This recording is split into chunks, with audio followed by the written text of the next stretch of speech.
ça fait longtemps. Ouais, ça c'est vrai. Quelques années. Ouais. Merci d'avoir accepté de nous présenter le site que tu as créé il y a maintenant 15 ans. Ce site s'appelle Homéophyto. Comment dire, se concentre sur tout ce qui est médecine alternative, homéopathie. Qu'est-ce que tu avais comme idée derrière la tête quand tu as créé ce site? J'avais un cabinet médical que j'ai tenu pendant 17 ans. Et régulièrement, mes patients arrivaient avec un petit sachet plein de tubes. Docteur, ça sert à quoi?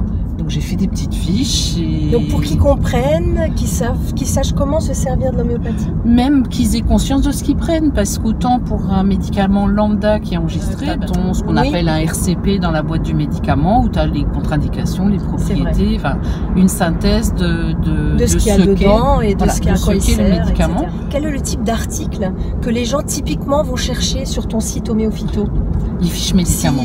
Les fiches médicaments. Ils sortent de chez le médecin, ils ont une prescription, ils voient, je dis au hasard, lycopodium. Lycopodium, c'est quoi? Ils cherchent le médicament en première intention. C'est vrai que les fiches actuellement les plus consultées, c'est les fiches sur la thérapeutique pour les enfants. Comme l'homéopathie est réputée pour être sans danger, permettre une automédication, on va sans dire, effets secondaires sans graves, trop d'effets secondaires, parce qu'il peut y en avoir et de manière raisonnée. Voilà, c'est vraiment les sujets, la toux, le rhume, le sommeil du nourrisson, des choses comme ça. Ça, c'est les principales préoccupations.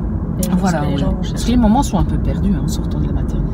Alors sur ton portail Homéophyto, il y a aussi des médecines alternatives. Et donc j'ai un petit peu regardé ce que tu avais et en fait c'est très large parce que tu n'as pas seulement de l'aromathérapie, de la phytothérapie, tu as aussi de l'oligothérapie, tu as des fleurs de bac, de la sophro. Ouais. Alors moi qui suis une fan de la sophro, tu vois tout de suite j'ai tilté et donc là. Alors je dirais c'est plus venu de moi au départ et maintenant on est à deux à la tête de l'aventure. C'était l'idée de donner une bonne assise à ces médecines. C'est présenté, par exemple, j'en viens à la sophro, c'est qu'un professionnel de la sophrologie qui soit reconnu, elle fait même de la formation et c'est une sommité dans son domaine, présente la sophrologie. Qu'est-ce qu'on peut attendre d'un professionnel qui la pratique et toutes les contraintes et avantages et bénéfices sans revendication ordinaire. Mais voilà, il faut vraiment rester dans le juste et ça c'est notre credo, rester dans le juste. Et tu as 300 000 visiteurs à peu près par mois, 300 000 pages vues, tu as 70 000 personnes inscrites à ta newsletter, enfin je veux dire on est quand même dans du gros trafic, 5000 followers sur Twitter, Facebook, si je ne me trompe pas. À peu près. Qu'est-ce qui d'après toi explique ce succès? Je pense que c'est le fait que déjà Séverine de Wally et moi-même sommes professionnels de santé. Elle est pharmacienne, je suis médecin. Donc... Tout à fait. Alors Véronique, on va bientôt arriver à destination.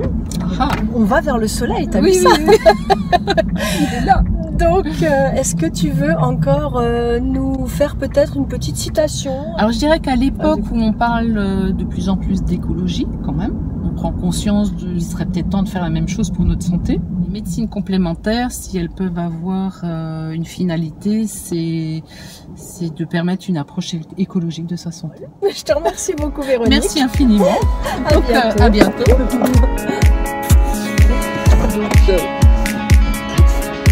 Bye bye.